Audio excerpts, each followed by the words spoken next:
Magandang hapon mga kabay. So meron po akong estimate dito mga kabay.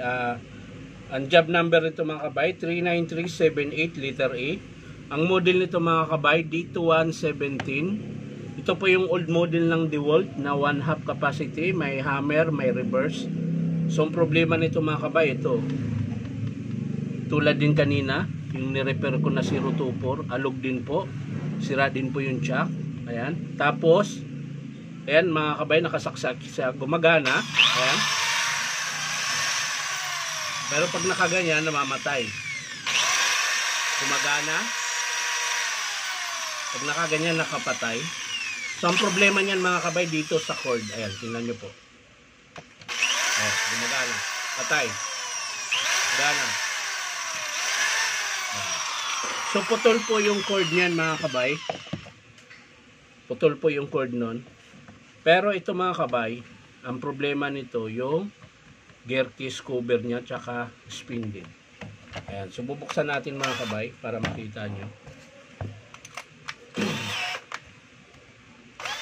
Baliktad.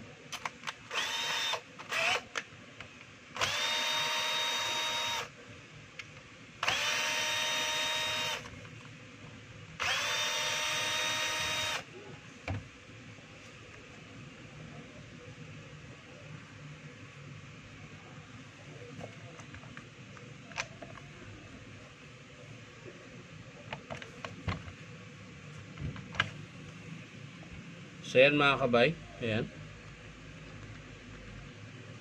Isang buong assembly po ito mga kabay kapag binili nyo yung spindle na yan. Ayan, pudpud na rin po yung sa ano ng hammer. Ayan. Isang buo po ito pag binili nyo. Ayan. Tapos yung bearing housing mga kabay, ganun din po, magpapalit din po siya dito dahil malakas na po yung palag. Tsaka yung kanyang seal. Ayan.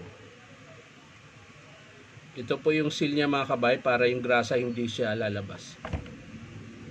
So, ito po ang sira mga kabay yan. Gear case cover or spindle. Ayan. Kasama po yung chuck niya. Isasama natin sa estimate. Tapos, tingnan din natin yung carbon mga kabay kung mahaba pa. Kasi gumagana pa naman siya. So, titingnan natin.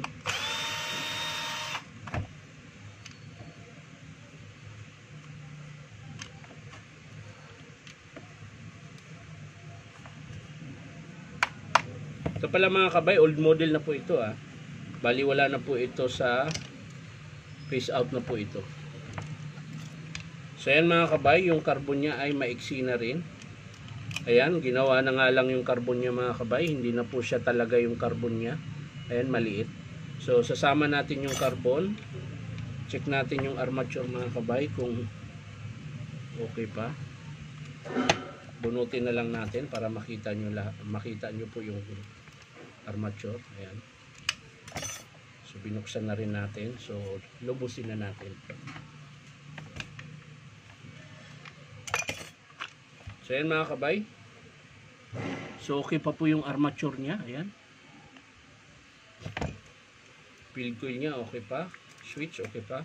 So ang estimate lang po natin dito mga kabay ay excuse me po. Yung kanyang spindle gear or gear case cover. Ayan. Ito po yun. Tsaka yung bearing housing. Ito po yung bearing housing. Carbon brass. At yung kanyang cord protector. Ayan. Putol na po. Ayan. So ilan lang po yan. Cord protector. Bearing housing. Gear case cover. Tsaka yung kanyang chuck. Ayan. So yan lang po yung estimate niyan mga kabay. Hindi ko na po ipapakita kung paano buuin. Papakita ko na lang po sa inyo mga kabay kapag in-approve ng customer. So ulitin ko mga kabay, ang model nito mga kabay D2117 ng DeWalt na 1/2. Ayan. So maraming salamat mga kabay sa panunood at pa-like and share na rin po. Bye-bye.